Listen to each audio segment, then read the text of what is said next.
پاکستان پر هند د تاریخي برید کولو اخطار ورکړ. پاکستان تازه هند ته څه خبرداری ورکړی دی، تازه به څه پیښ شي، دلته یې له موږ سره په دې ویډیو کې کتلی شئ. درنو لیدونکو السلام علیکم، وخت مو په خیر. پاکستان پر هند د ویجاړونکي برید خبرداری ورکړی دی.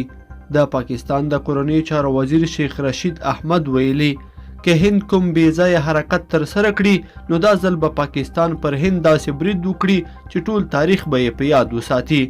د هغه موخه اټومي برید و او په خپلو خبرو کې ویلي تر دې برید وروسته به په هند کې نه بوټي زرغون شي او نه به د معبد زنګ ورکړنګېږي.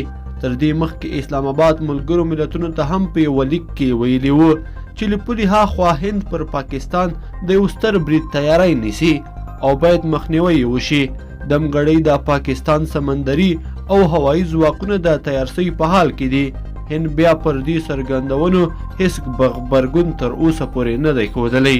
لیدونکو په دې هیله چې دا مطلب به مو راسره تر پایه پورې لیدلی وي. که مو دا ویډیو خوښه شوې ویډیو لایک کړئ د سره او چینل سبسکرایب کړئ.